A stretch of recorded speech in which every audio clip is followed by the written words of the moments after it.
What's up, everybody? Good Tuesday to you. Welcome into the Auburn Blitz podcast here this morning. Game day as Auburn gets set to take on the Texas Longhorns on the road.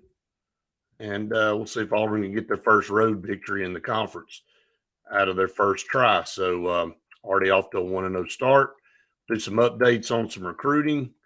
Our program and our podcast brought to you by Sensagreen each and every day.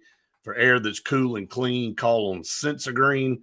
They are your carrier dealers here in the state of Alabama. So if you need a new unit, now's the perfect time to get one. If you need repair, they can help you out as well. So turn to our friends at Sensagreen for all your heating and air needs here. Auburn Blitz podcast. Randy, good to see you this morning. Auburn, Texas, tonight at 8 o'clock on ESPN2. This is a Texas team that took a whipping to Texas A&M on Saturday. They're 11-3 on the season. Don't have very many quality wins if you look down their schedule. So we talked about this yesterday. All records aren't created equal. We know everybody came in to SEC play with at least 10 wins, but we'll see. We got to go on the road. They get to host tonight. We're number 2 in the country, so you know that crowd will be ripe and ready in Texas, but we'll have to play good. But just looking at their schedule off the hoof, maybe not the toughest team. Well, been a lot of moving parts in Texas for quite some time. You've had no sustained leadership that it feels like. I can't really. When's the last time Texas was right up there at the top of the rankings or one of the top teams in their conference? It was it when Barnes was there?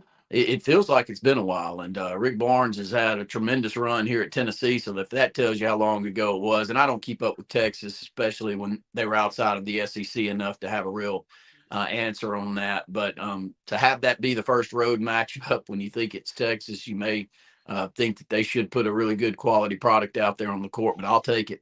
I agree with you. When you look down their schedule and their wins, it's nowhere near the level of competition that Auburn's had to play in the early part of the season.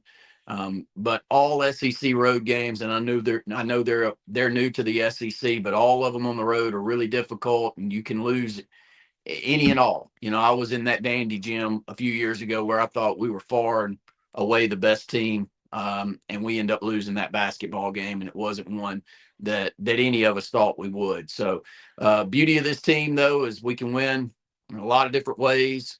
So this Texas team presents some matchup issues that I think we'll be able to exploit from our standpoint. Hope our guard plays up to a standard that we want. I thought it took maybe a small step back in the previous SEC matchup against Missouri. So I'd love to see our guard play well and shoot the ball well from the perimeter. I know we shot the ball well against Missouri, but you know where I'm coming from. Like to see Auburn really continue to play well out at the guard position tonight against Texas. Normally, I'd say a win over Syracuse would be a big win, right? Syracuse is 6-8 this year. That to me is their best win on their schedule so far. They won that game 70-66 back in November. They started the season off against a common opponent for us, Ohio State. Now, we know what we did to Ohio State in Atlanta.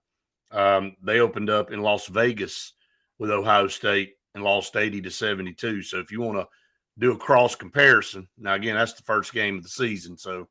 But you want to do a cross comparison, we blew out Ohio State on a neutral court, and Texas lost to Ohio State on a neutral court. So again, you can cross compare and do all that kind of stuff. It's really about showing up and playing your game. I know Bruce Pearl sent a message to the team about offensive rebounding. He said, look, 35 out of the top 35 offensive rebounding teams in the nation, 8 of them are here in the SEC. And we got out rebounded Saturday, and you could tell that was something that did not sit well with Bruce Pearl. It didn't sit well with Dylan Cardwell and Janai Broome. They know they got beat on the boards. They take a lot of pride in and being really good underneath the basket. And the reason you do that, not just for pride situations, but if you lose the offensive glass night in and night out in this league, you're going to lose. And I think they understand that. So they've issued themselves a challenge to not let that happen again. So we'll see. That's one part that you can work. The good thing is when you win by almost 20 and you can go back and there's a lot of things you can refine and work on, that's a good thing. Very good teams win when they don't play well. You can just find ways to win basketball games. And not only did we find ways to win, outside of giving up about 8 or 10 point run there to close the game out, it was much like the previous game. Auburn was up, by 24 to 30 points for a large stretch in the second half. And it does look a little bit closer than at the end of the game than where the differential was in the middle part of that second half. But, I really like this team from a rebounding standpoint as long as the effort's there. But Dylan Cardwell didn't play a lot of minutes this past Saturday. Now, 15. Why? I mean, is there an answer why he wasn't in the basketball game? Because if you want to point to one X factor of why Auburn might have lost a rebounding battle, it's we played big a lot this year. In key parts of basketball games, when you got Janai and Dylan in the ball game and their efforts where we've seen it all season long, you're not going to lose very many rebounding battles. You're not, because we're pretty long on the perimeter too. So do we know why Dylan didn't play many minutes on Saturday? Is that the least amount of minutes that he's played all year? I would assume. I haven't seen his chart, but I would think 15 outside of maybe some of those other games where we had, the game in hand. It was a lesser than opponent.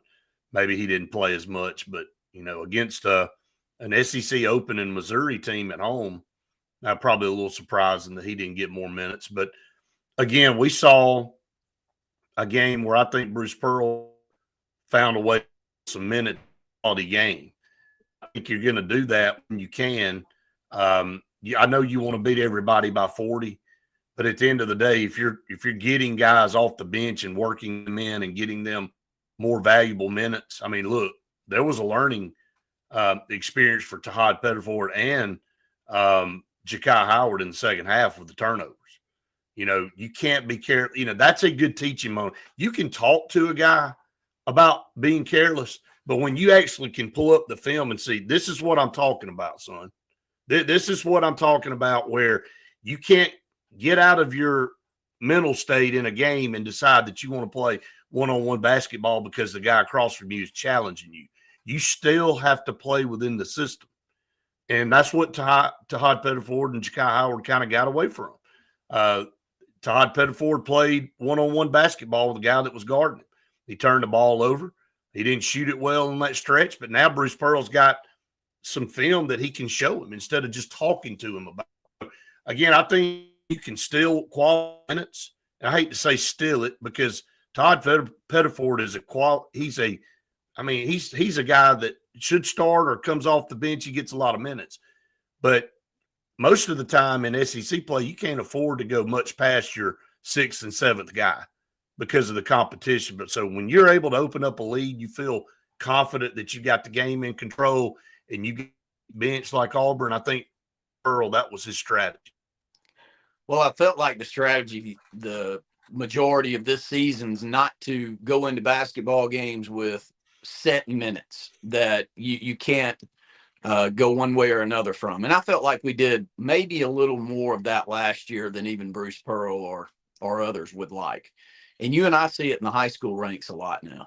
I mean, that system of play, it's what wins. Until I see a different system win, until I see a team go out there and win by just playing 6 or 7 guys, and I'll come on here and I'll let everyone know that, I just watched a game in a 5 to 7A classification here in the state of Alabama, and they won with 6 guys going out there on the court. Brett, when's the last time you called a championship game that worked? It doesn't work, man. It doesn't work. And the reason it doesn't work is everybody extends defense now. Everybody's going to pressure you. There is no sitting back in that Syracuse zone.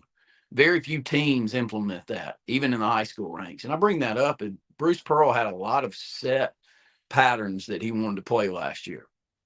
This year, when things have gotten tight, and they've only gotten tight a couple of times, but we've had the same 5 or 6 people in the ball game during those stretches. Now, Tahad may come in for little moments during that to see if he can get a little hot run from him. We had to have him in Houston. We did. And so he's like the 7th guy that you will see coming in, but add Chaney Johnson into that starting 5, and those are the 6 guys, and they're all elder statesmen that have played a lot of basketball and very physical and strong guys. I mean, we've leaned on them when we've had some tight games. So,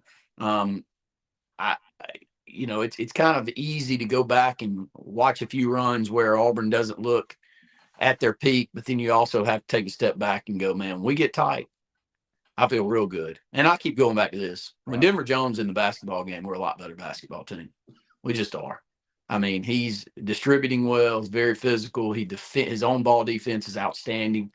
And he's got a frame that I think is very important in today's basketball. If you can stay in front of the person that you're defending in man, and Denver can. He's one of the best on-ball defenders. And development under Bruce Pearl, I don't think we talk near enough about it, especially on the defensive end, Brett. You come in, hey, Jakai's getting a lot better defensively. I don't know if you noticed that, but on-ball defense for Jakai Howard, he is the physical. He's engaged. Seems to be when he's transitioning off of somebody. So when they're swapping up top, the communication looks a lot better. We already know what kind of athlete he is, Brett, but what all we ask for offensively for Auburn in football, we get in spades for this Auburn basketball team. That is development. And it's not only by Bruce Pearl, but it's our Bowman and this entire staff. They're special when it comes to getting players developed and playing better while they're in this system. Yeah, no doubt. I think you summed up a lot there. And why coaches play players at certain times in the game. And when you feel like you got to, again, it's a crunch time, you're going to put your best. I mean, you're going to play your best. But Auburn has, again, we didn't play well, and you never worried about that game Saturday.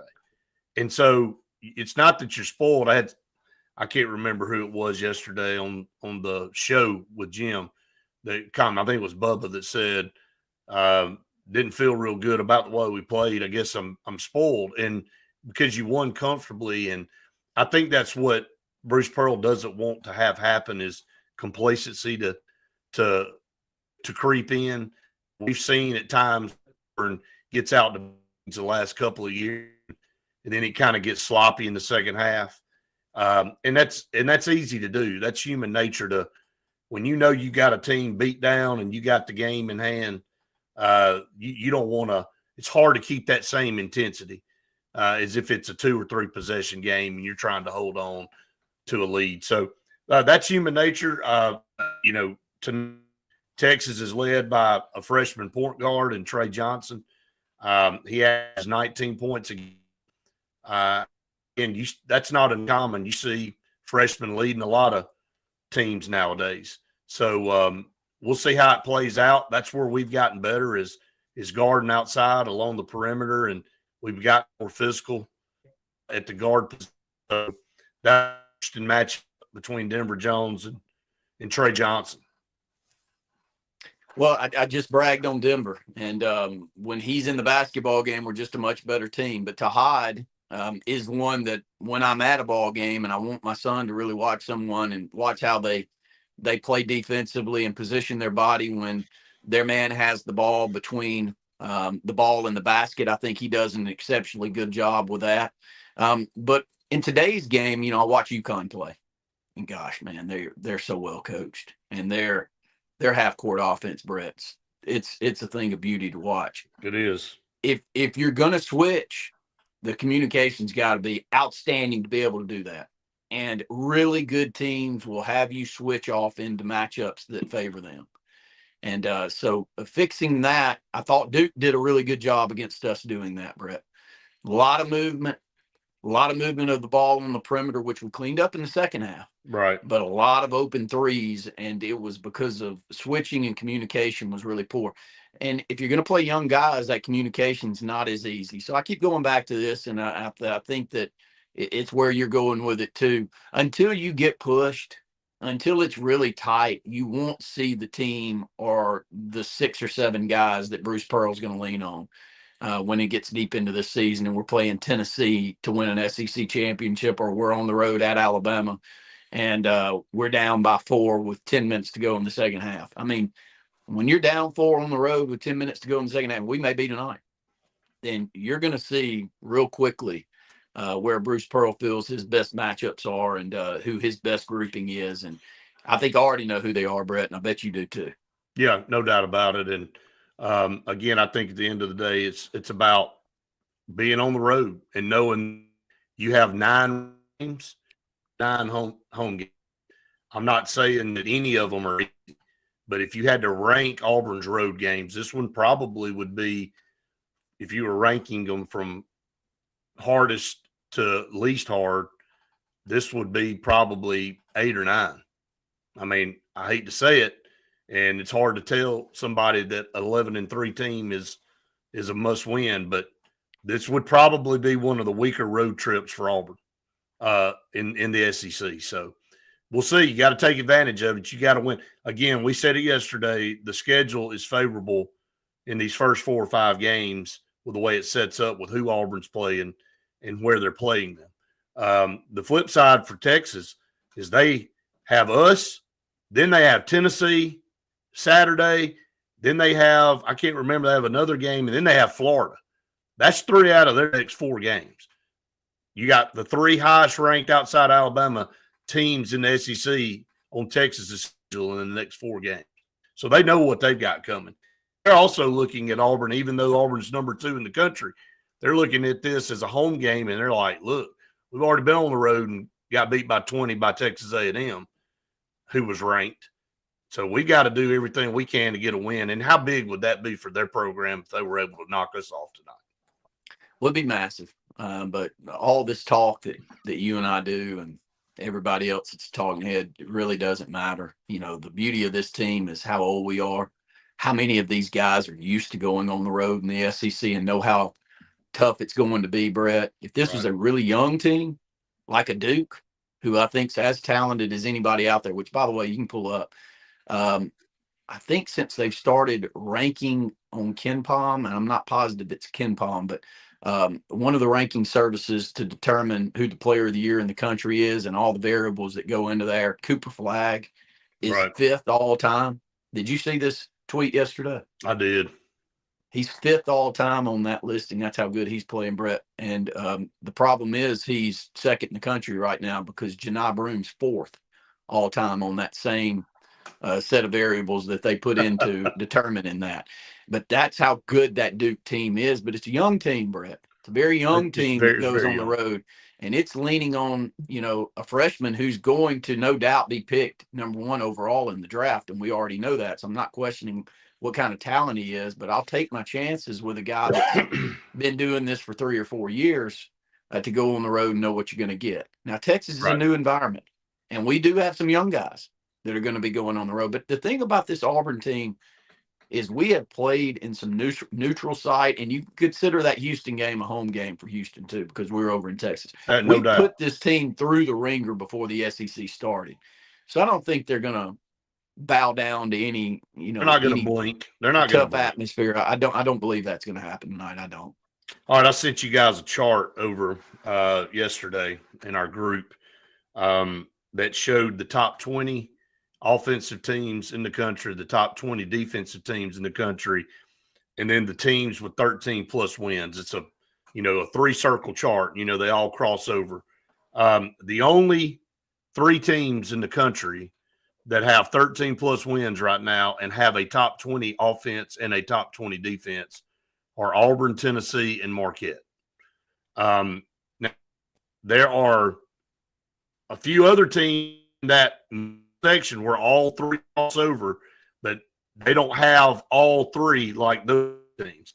Now, look at teams that have a top 20 defense and a top 20 defense that don't have 13 wins yet are Duke, Gonzaga, Iowa State, Illinois, and Houston. Okay, we don't need to know much more than that all of those teams could win a national championship too.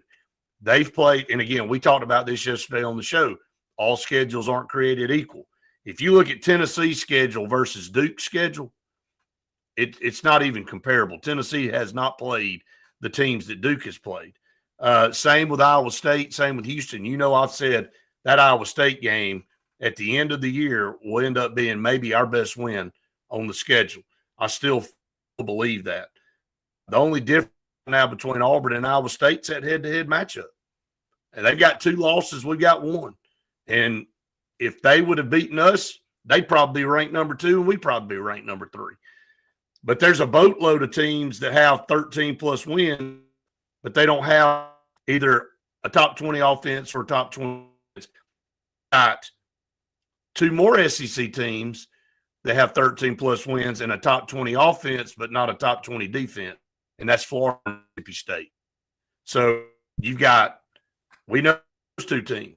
We just saw score 100 points and lose on the road. We talked about that. They don't have the defense that Auburn has. So we always say that you're not going to shoot the ball well every night. But the one thing that does travel is defense, and I know that's a cliche statement across sports, but it does travel. It's true, though. You can always fall back on your defense when you're not having a good offensive night. And when you play aggressive like Auburn does for minutes, you cause teams that maybe scored 80, 90 points against some of the lesser than teams. When they go against a really good defense, they struggle to get to 70. And I think tonight you'll see Texas, because if you go back and look at their schedule against the better opponents, they struggled offensively. Those defenses like Ohio State and a couple of others they lost to played very aggressive defense and shut them down and kept them in the 60s. So I would say that Auburn defensively will be able to hold them into the 60s, maybe the low 70s tonight, and win this basketball game, probably by 10 or more. It'd be a great win if we do. We're going to know all we need to know about Tennessee tonight, or excuse me, this matchup with Florida. Tennessee goes on the road to Florida, and they beat Florida down there, Brett. That's all I need to know. They're going to be equal to us, and we'll be fighting them out with Alabama and a couple of other teams to win the SEC. But this is a must-win game tonight. I think I heard, and tell me if I'm wrong, I think ESPN had 3 of their major basketball writers pick currently as we head into conference play who they picked to be their national champion. 2 of them picked Auburn and 1 picked Tennessee. I think I saw that. Did you see that yesterday? I did. Yep. I had that told to me last night. If you send me that link over, that was just a conversation I was having. But this is, an SEC top. I wouldn't call it top heavy, but there's championship caliber teams in the top 4 or 5 in the SEC. There's 8 of them in this league that can really make a deep I think run. 8 of them could make the Sweet 16, but I think there's 4 or 5 that could win a national championship. Sure. I think 3 really could. 3 or 4 really could. Us, Alabama, Tennessee, and Florida and Kentucky too. I was going to say it's hard to leave either of those out. And right now, Mississippi State's still an outlier to those 5. They're right outside looking in, but they may beat all of us. They're really good too. But you remember I think any of those 4 or 5 teams could win a national championship. You remember the point spread was in favor of Tennessee yesterday for basketball to go on the road in Florida. 54-46. Yeah, it's now a 2.5 point spread for Florida. So that thing has flipped. And I didn't see the point spread. I honestly didn't. Remember, you didn't pull the point spread. You pulled the potential. I know. The percentage of winning. But I'm about to say this about Auburn, Texas. I just said Auburn should win by 10. I swear I did not see the point spread until I just pulled it up. It's 10.5 Auburn. So I'm not surprised with that. It's just kind of where my mind is that, I think Auburn will win the game by 10 or more because of their defense, not because they're going to go in there and score 95. It's because Alabama plays a different style of basketball. They got better last year defensively. That's why they made it to the Final Four. At the beginning of the year, they weren't playing very good defense, and they got better. I think they started off better defensively this year. You know why? Grant Nelson. That sucker will defend you in the post. I think LeBaron has been pretty good on defense. Well, he's long on the perimeter, and he is good defensively, and he gets a lot of steals, Brett. But Nelson, the way he defends the post, and Alabama's decision to just let him match up with the big. I know they got some bigger guys, but you watched their run in the postseason last year. Whoever the monster was, he was on him. And he's athletic and physical enough to do it. Now, you would think that maybe he's a 4 and not a 5, but defensively, that's where they feel athletically he can, and I agree with them. So, yeah, I agree with you there.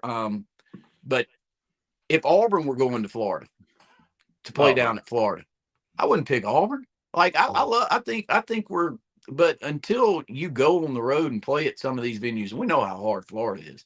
So, are you surprised that Tennessee's not favored in that game? I'm not either. Not at all. And I don't take anything away from Tennessee for them not being favored in that. Well, that just tells you. And I think you and I talked about it yesterday. There's 8 teams in this league. I don't care how highly ranked you are. If you go to their place, you probably aren't going to be favored, and you're probably the chances of you losing are pretty high. Okay. Just because that's the way it is. That's why this conference always is around 13. Even the superb teams we've seen in the last 15, 20 years in this league have only won 13 or 14 games. Some have crept up to 15 before and gone 15-3 or whatever. But 13-5 is usually the settling point for the team that wins this league. All right, another one of our great partners, time to recognize them, is Bunkers in Auburn. If you have not gone to Bunkers for lunch or dinner, you're missing out. If you like to go out on the weekends and look to go try out simulate and you can play types of different games. You can have the food brought there. They've got an unbelievable bar. You need to go check it out. They say it's the best bar in Auburn. I'm not with them because when I look at you walk in the door, it's the first to see. So if you're looking for a great time with friends or family or both, go to Bunkers. The food is unbelievable, and the atmosphere is even better somehow. I know that Auburn University and the athletic department entertain a lot of their recruits and a lot of their people that they want to bring in and put on a good show for. They take them to Bunkers, and I know one. Well, I tell you what, you better be hungry.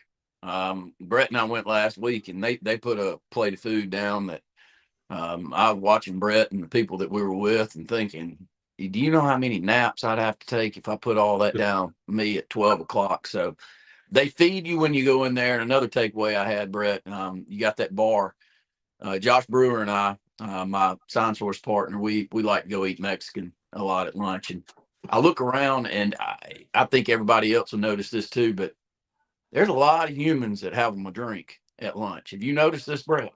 I have. Man, I did not know that this many people drink at lunch. Is that the COVID deal now? That just everybody said, look, I'm going to drink at lunch. I asked Josh one of the last few times, said, are we the only damn ones not drinking? Maybe that's the problem. I'd probably calm down a lot if you'd let me have me a little tighty here at lunch. And things that you thought were important, just probably wouldn't care about much anymore. I didn't know. I didn't have any idea that many people drink at 11:30 and then go back to the job. But a lot of them probably not going back to the job is the reality. That's the kosher thing in the working world, is go to lunch and have a couple of drinks and then head on back to the office. I still don't think that's probably the right thing to do, for lack of better terms. But a lot of people do it though. Hey, there's a lot of people that do a lot of stuff out there that ain't right. Okay. So if you want a tidy and you want a good meal at lunch, they will serve. And you don't have to tell the people that you're going back to work for, go to Bunkers. They don't care. They don't care. They're not asking. If I ran a restaurant, I wouldn't ask. It's free country. If you want to have a drink, go back to work. I'm all for it. I'm here for it. I'm glad to see some things go. I woke up this morning. First thing I do is turn on. It's on Fox News when I wake up, and I see the vice president of Meta on the policy of policy for Meta, and he was talking about walking everything back that they've done. Then you send the link over to our group about that guy I was watching on TV. So it was, but it's true. It's funny how fads happen and people get caught up in stuff. And over the last 3 or 4 years, we've kind of lost our common sense in this country. Look, I don't tell anybody what to do because I don't really care. I just don't want to be told or forced to believe one way if I'm not telling you to do it. So just let me make my own choice. And we kind of lost our common sense. But we've all gone through this for 3 or 4 years now, kind of gaining that. People are exhausted with that, and that doesn't work. And he was talking about the third-party fact-checking thing that they implemented. He said, which ended up being a disaster. He said, because, at the end of the day, you police every comment from everybody. And you got to use your common sense to decipher what you think's real and what you think's fabricated. Because there's so much information out there in the world now. And all that thing did was piss everybody off. Let's just be honest about it. When you make a comment on social media and then the next thing that pops up is, well, that's out of context. And, you got this disclaimer. I don't really need to see that. So I can make my own determination whether I know that that's true or not. And then I can go and look it up and actually do some research on my own to see if it's right. Notes. Right. X setting up community notes is the reason they changed. But X works better. Well, X forced it to because people were exhausted with all this other stuff, man. I think we'll look back 50 years from now and point to Elon Musk's purchase of X being one of the key factors to a lot of changes. I think it saved free speech. I think they need to understand about save free speech. It did. And elections matter. Justin Trudeau stepping down yesterday. We've got leftist libtards that are falling off all over this world right now. And it is, trust me, I'm a conservative and very proud to sit on here and say it. And I don't have any problems saying where I stand politically. And if you're leftist, I'm all for it. Hey, I'm like Brett. I don't have a problem, but I'm not going to come on any podcast or any show that I'm speaking my mind on, not let you know exactly where I stand. Well, sure. So I'm here all for it. I like free speech, and some of my favorite political personalities right now were on the left side of the aisle a decade ago. Forever. Yeah. Bobby Kennedy's one of my favorites, and I don't think I'm the only one there. I don't think we'll look back and say that there was someone that swayed this thing majorly towards Trump. Kennedy's one of them. Because a lot of us like to listen to him talk. And I've watched enough podcasts with him to know that you can tell me he's Kennedy all you want. You can be a conservative and not like Kennedy solely because of that reason. But go watch him. Well, I think that's where. Tell me what you disagree with him on. Well, I think that's where you look. If you're not extreme, more toward the middle, that's called common sense. That there's going to be things on both sides of the aisle that people agree on. I think it can be tied into this while we're in the situation we're in with college athletics right now. We have extremists on both sides. And I heard UConn's women's coach, Ariama, last night talk about, he said, look, let's just call this what it is. Let's quit pretending we have student athletes and call it what it is. It's semi-pro sports now. And he said, why are we trying to act like it's not? He said, let's just do the right thing and sign people to contracts and let them honor it. Because right now, they're not. Nobody's honoring anything. He was just saying, why is this so much more we're making this way more difficult, trying to keep this level of amateurism in there and acting like things were the way they were 30 years ago. And I thought and I said exactly how he said it, but that's the truth. We don't sit down at the table and compromise anymore. We let problems just fester. There's no telling how many people on that side of the aisle knew what they were doing was stupid and knew what they were doing was outlandish and unreasonable, but they stuck with it because they were stubborn, because they had an affiliation party. Well, let's just do away with all that and let's just go back to common sense. And that's what, whether Facebook or whether you want to say Mark Zuckerberg woke up and decided that it was stupid and he's changed his mindset, or he was forced to do it because there was another social media platform like X that forced him to do it, so be it. Sometimes you have to be slapped in the face to realize what you were doing was stupid. So it's good to see us shifting back toward more of a common sense approach on anything. I hope the NCAA figures that out too. It's not hard. A lot of educated people. Just figure out the thing, make some rules that everybody will agree to and abide by, and go with it. Just do it. Well, the few things that I've learned in 20 plus years of business ownership and dealing with employees, and you and I were conversating about this coming in, you can complicate everything.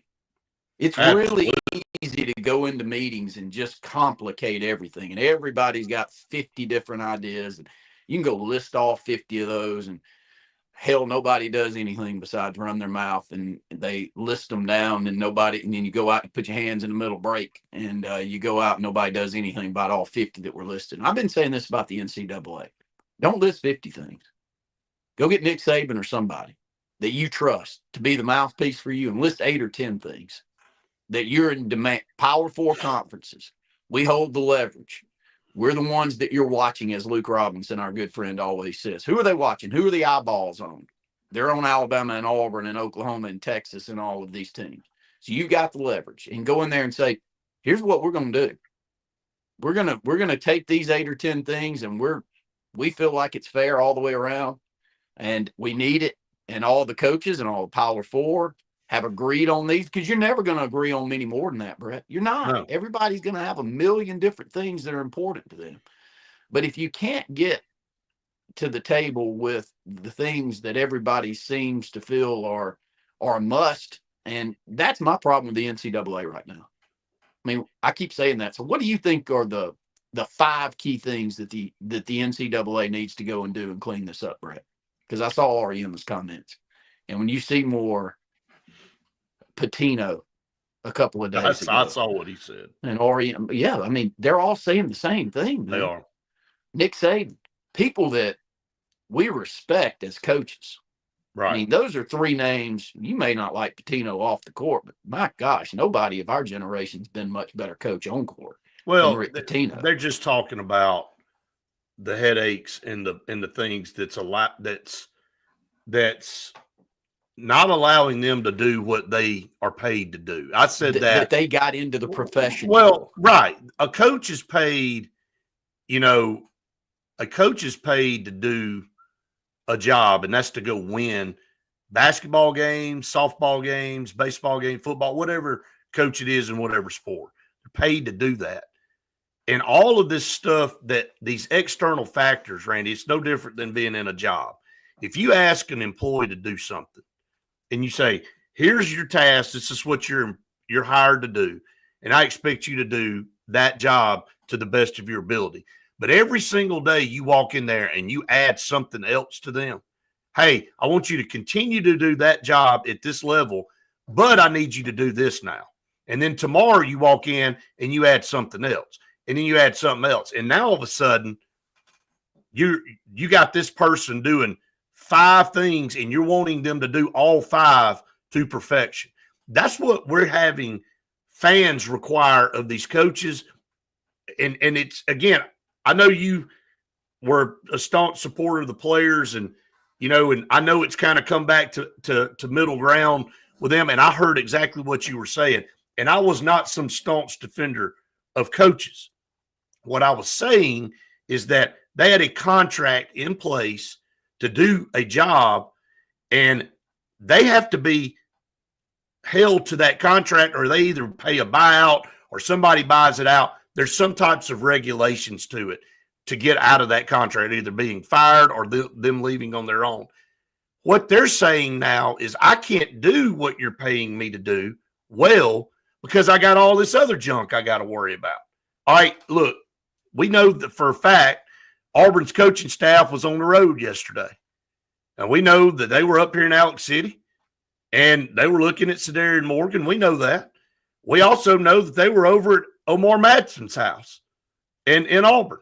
And they were talking to him because he's reclassified to 25 and he's gonna sign in February with somebody, whether it be Auburn or Alabama or anybody else that he's looking at right now.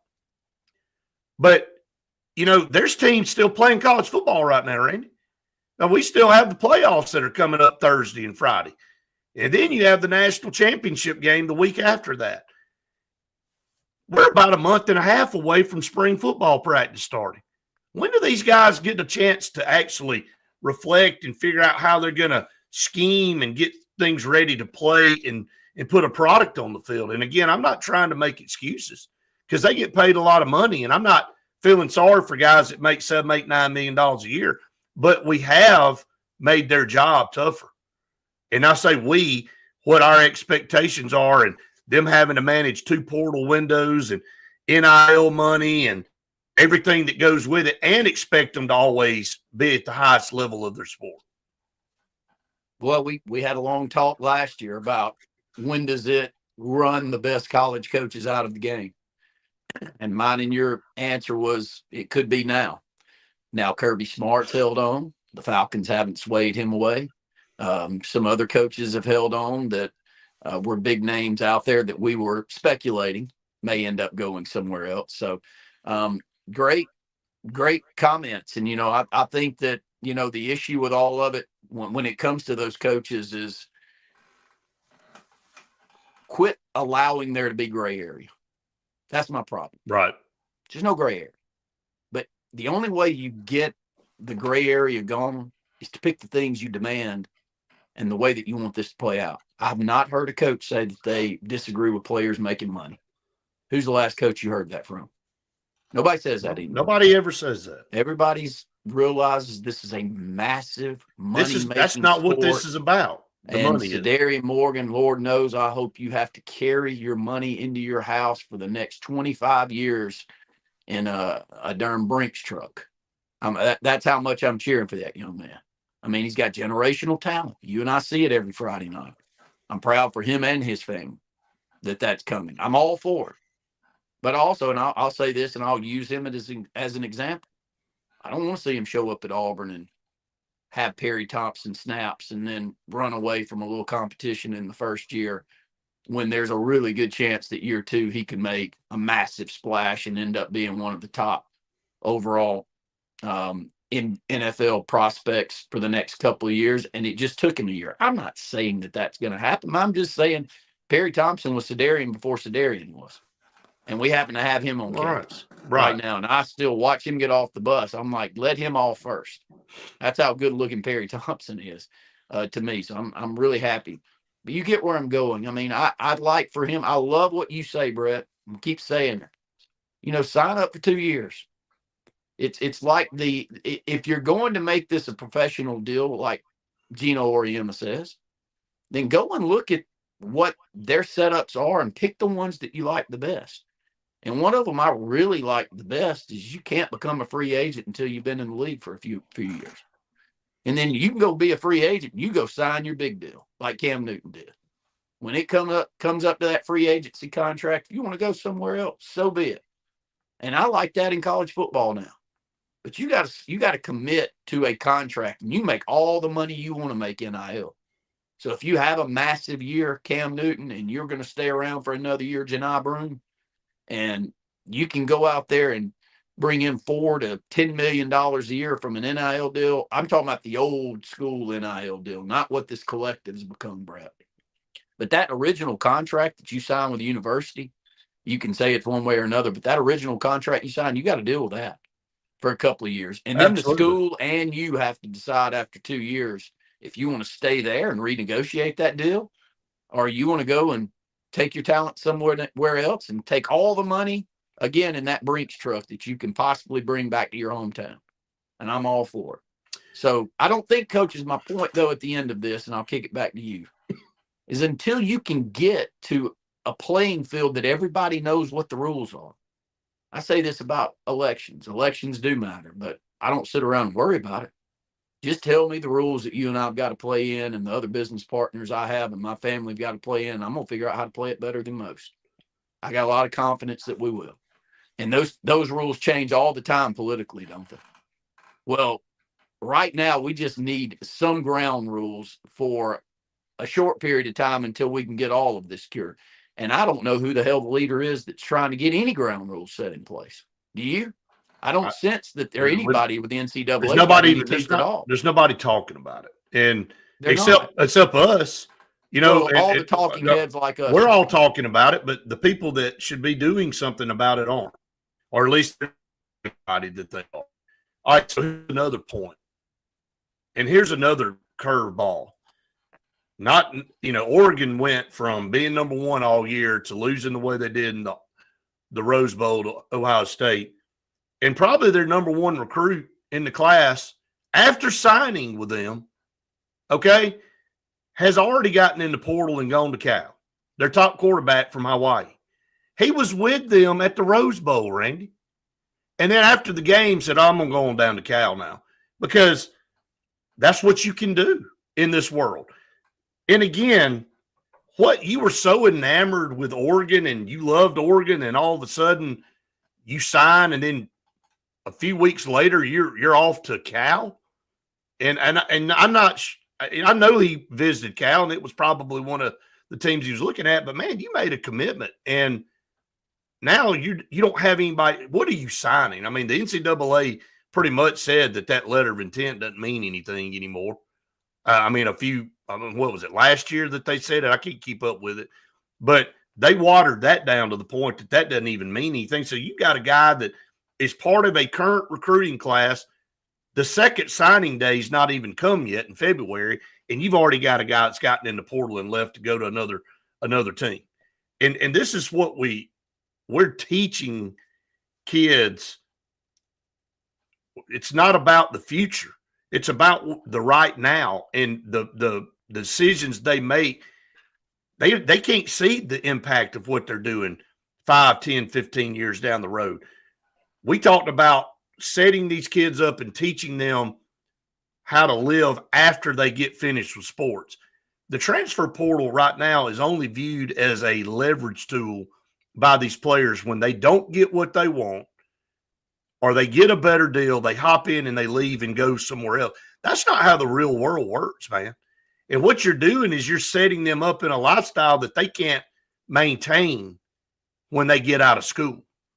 You're creating an unfair situation for them. And guess what happens with these schools when these players leave? A lot of them go, you got to fend for yourself, don't you? You're not our responsibility anymore. I'm going to get you and I'm going to use you for everything I can get you out. But as soon as you leave, you got to go figure it out on your own. You're not always going to have a university or an NIL or collective paying for your stuff. And Randy, we won't mention names, but you and I both know a running back at a prominent college that was a stud and a Heisman finalist for a college that ended up, he's out wandering the streets. He's broke because he didn't do the things he needed to do while he was in school to learn how to live outside of when he left that organization. And they hadn't done a squat to help him.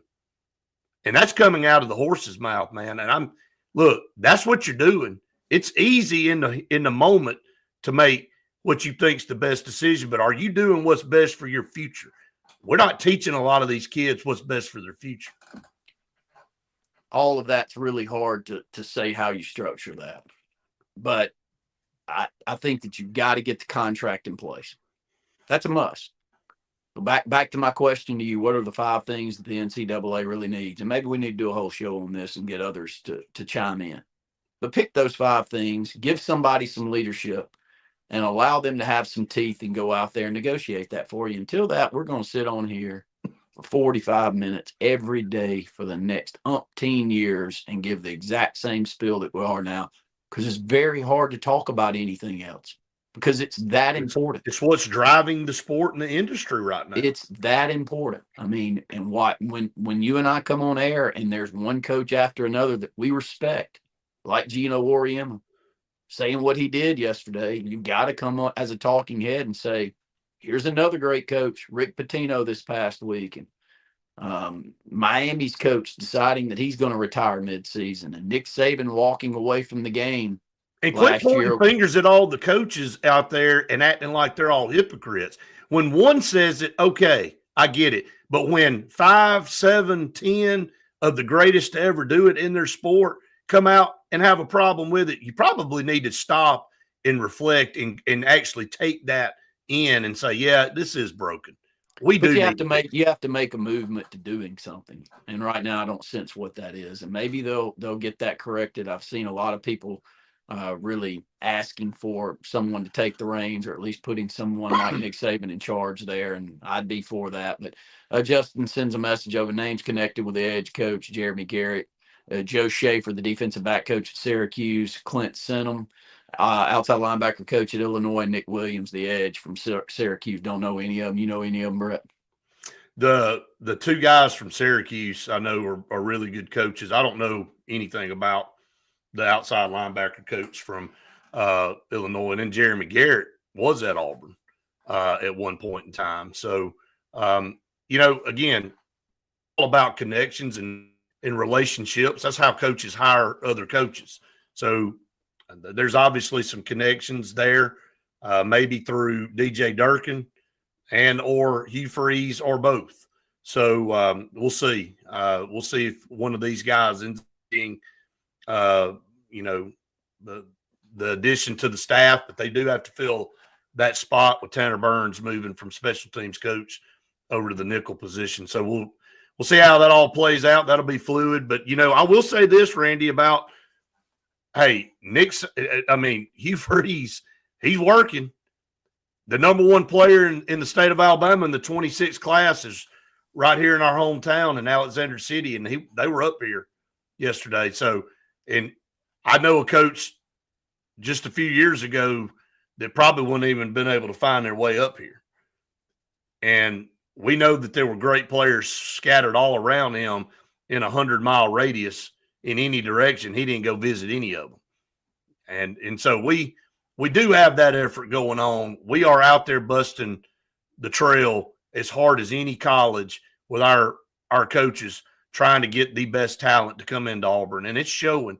Now the results on the field have to equal the effort that we're seeing in recruiting. And I think that's all Auburn fans are asking. If we feel like the effort on the field is as good as what we're getting on the recruiting trail, hey, can't nobody complain about that. You're not going to win all these football games. Look, the day and age of a team like Alabama and even Georgia right now having the runs they've had are probably over, man, with the way this college game is structured. And, yeah, you're going to have a lot of teams that are 9-3 clamoring to get in the playoffs. And I think you're going to have more of that coming up because you can have great teams and you're going to slip up and lose a couple of games, maybe 3. Doesn't mean you're not a good football team. I mean, again, if you were going by the old system, Ohio State wouldn't even have made it into the 12-team playoff back in when you only had 4. They wouldn't even have made it in the playoffs. They would have lost to Michigan. They wouldn't have gone to the conference championship game, and they'd have been left for dead, and everybody said, well, we wouldn't know that Ohio State's playing the best football of anybody left in the college football playoffs right now. So I'm fine with the 12. I'm fine with not expecting teams to be absolutely perfect because humans aren't perfect. So it was a stupid ask anyway. And this is the world we're living in. I just want the dadgum system to be fixed and everybody to know what the system is, and then we can all move forward with it.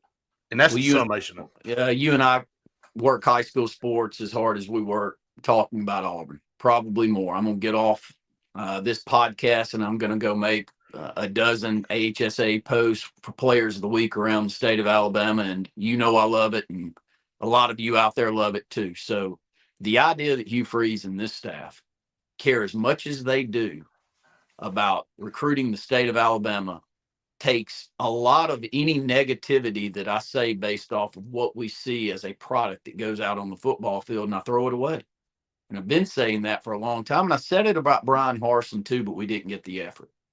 So Hugh Freeze and his staff, since he's been there, there is not one negative thing you can say about their effort on the grounds here in the state of Alabama, competing with who a lot of teams or a lot of coaches and teams said you can't compete with in this state. And that's Alabama, being the brand and the product that they are. You're not going to go head to head against them and win more than they're going to win. We are right now. We just got 9 of the top 12 recruits in the state. Yes, Alabama ended with a great class, but I wouldn't swap classes with them. I'd much rather have the ones that we got here in the state of Alabama than somebody over in California that they picked up. And maybe that plays out and or it doesn't. I'll sit back and I'll watch that. But, you know, you and I got a text yesterday, and he gets seen. When you're in a community like Elliott City, everybody's talking. Brian Harsin, when you don't show up ever, it gets talked about. When you freeze, when you show up all the time and you sit in the gym, and my brother's in there and he's sending me a new text because my nephew's on the JV team, and he said, I don't know why Hugh Freeze is here, but Hugh Freeze been here through the whole JV practice and the varsity. He said, why do you think he's hanging out in the gym? Well, that buzz just it keeps going everywhere, Brett. And it's not, but there's a lot of cities like Elliott City in the state of Alabama that appreciates Marcus Davis coming to Foley and living and breathing there and pulling Perry Thompson out of there because a relationship was built. And it's important. And hopefully whoever we've got to hire from a coaching standpoint feels the same as Marcus Davis, feels the same as Charles Kelly on how important it is to be out there and be seen in these small towns in the South, and how important football is to all of us, and how many people are buzzing, I'm sure, at where Sedarian works, for that entire staff to come into work on a Monday and pull her out of work for her to get a picture taken, and for the business she works for, to have managers meet those football coaches. You think that doesn't help? What part of you, I mean, you've got to be someone that doesn't know human nature to know that doesn't help. So the effort we're getting there, Brett, I can't say enough good things. It's the same as Bruce Pearl. If we get the same developmental effort that we're getting in basketball and football, I think we're in a perfect situation, because Hugh Freeze got this other part down pat. Yeah, no doubt. He's a master at recruiting high schools right now. He is, and the effort's there. And again, if you get the results on the field, man, I think there's a lot of success to be had here at Auburn. But there also is a lot of pressure on him this year to get it done. As I saw on ESPN yesterday, he's in the top 10 hottest seats in the country, and rightfully so. But again, based off decisions he made that you got to live with. You say that all the time. Hey, you hired them. You recruited them, so you ride with them. And so, again, I hate to beat a dead horse, but it was clear that we were shaky at best at quarterback this year going in, where we knew if you go out and get a dynamic guy that it could probably close a gap a little bit. It could probably, because we've seen it happen at Auburn, what a great quarterback can do and how it can mask deficiencies in other areas. Well, we had a chance to do that this year because we were in every game. We just didn't have even good quarterback play and good offensive play a lot of games. If you sub that out, you probably, instead of 5, you're looking at 8 or 9, maybe even 10 wins. And I'm serious, because you go back, I list these same 5 games off till I'm blue in the face, that Auburn had a chance to win if they'd have done anything offensively and just didn't crap the bed. But anyway, we can go back and talk about that again another day. Reminder that Auburn will be on at 8 o'clock tonight on ESPN2 to take on Texas, the first road game in the SEC. Tennessee and Florida will get things kicked off at 6 o'clock right before the Auburn game on ESPN2. That will be a good lineup of basketball right back to back on ESPN2. You also have Kentucky, Georgia tonight, Mississippi State at Vanderbilt, and LSU travels to Missouri, and that's your games for today. I want to remind everybody to subscribe to our YouTube channel. We could not do this, nor would we do it without all of you. We love your comments. We love the questions that you throw at us, and it's why we do what we do. And we are 3 away, Justin. We have rocketed toward 500, man, and we have like slowed to a crawl. Man, it's like one here and one there and one here. So we're going to get to 500. I'm going to give stuff away when we get to 500, but I ain't doing it till we do. Not at 498, not at 499. So somebody help us get over 500 today, and we just upped it one more. So we're up to 498. So look, we might get to 500 before we get off right here. So get us over the hump at 500, and we're going to give some stuff away here. I promise you. I am a man of my word. All right, Jerron said he's better get it right, or we'll be calling Rhett Lashley for the head coaching job. Hey, there's a lot of great coordinators that were at Auburn that are doing.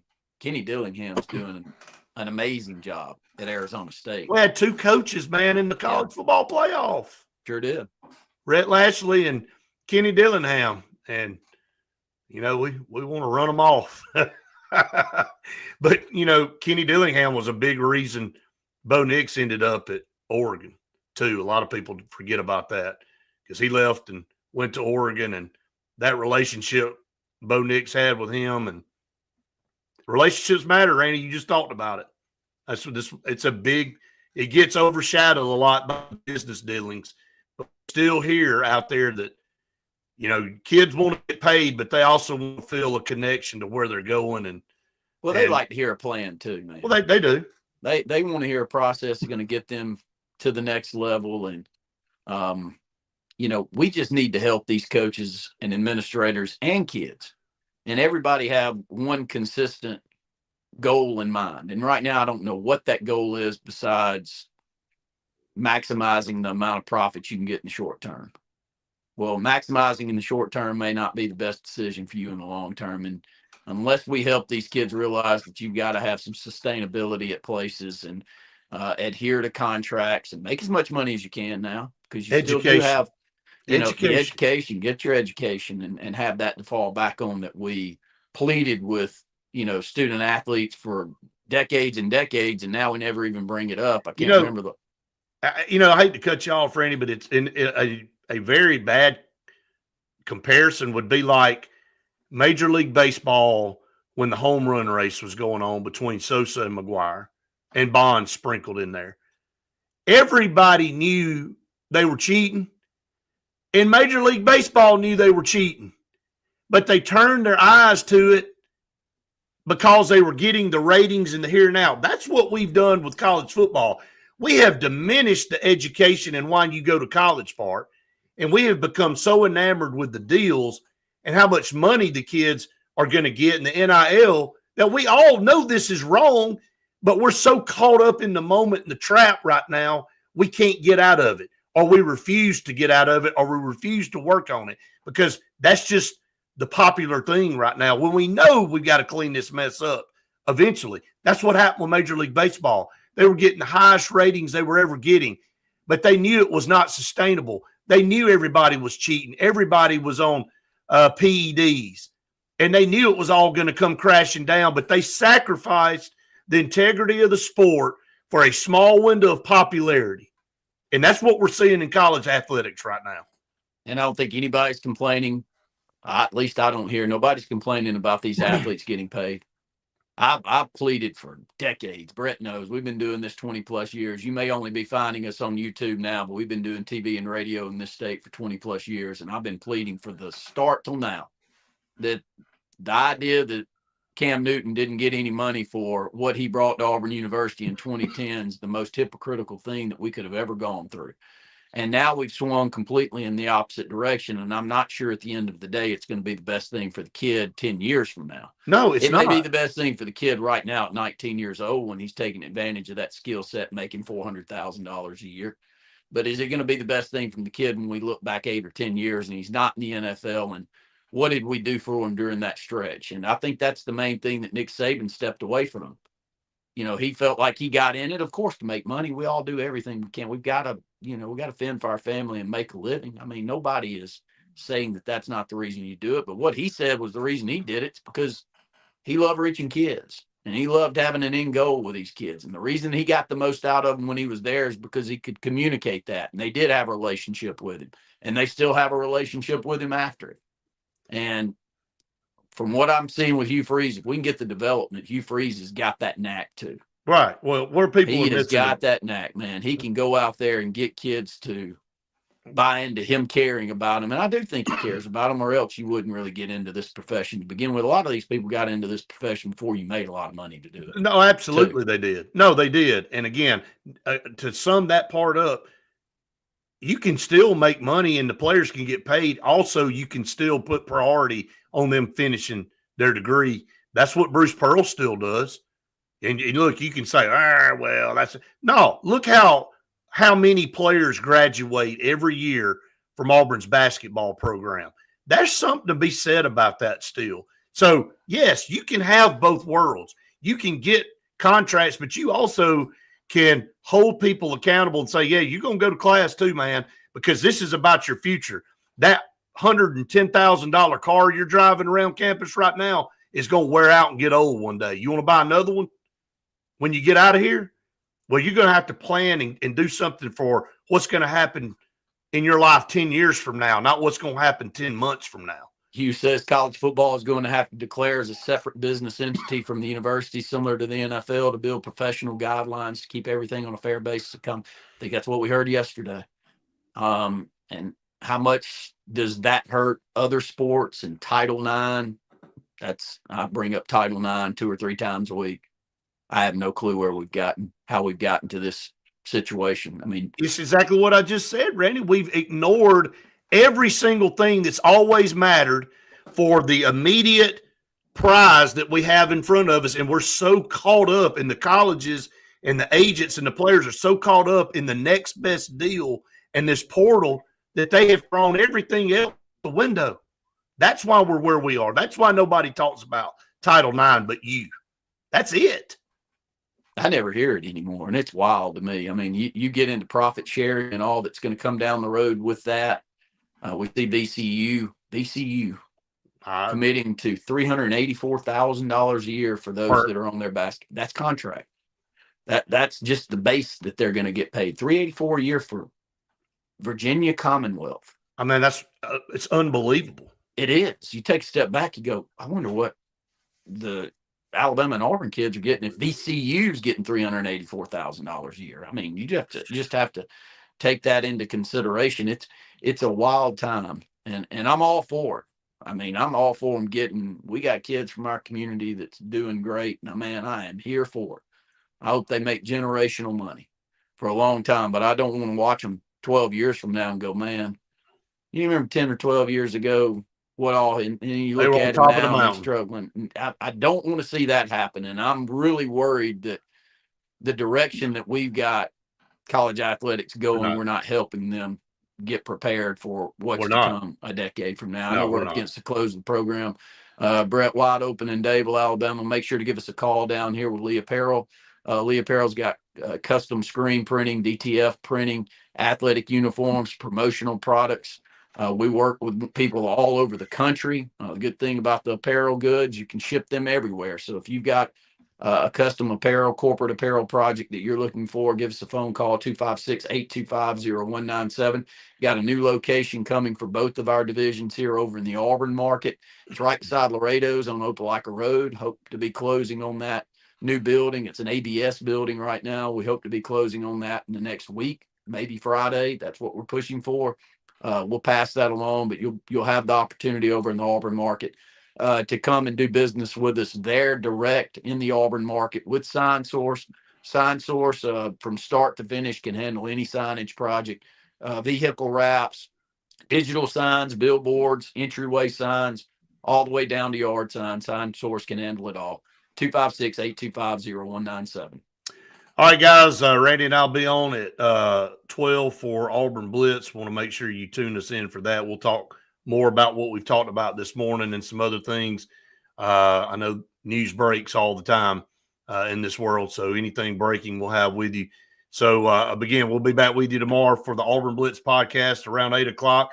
We appreciate all of you so much. Thanks to all of our sponsors, Sense of Green, Bunkers, Sign Source, and Lee Apparel here. And if you'd like to be part of the Auburn Blitz podcast, please call us, get in touch with us, text us, email us. You know how to get in touch with us. We'd love to add you to this, and also get us over 500. Let's get over 500 today, and we'll give away some stuff on here tomorrow. So, all right, everybody have a great day.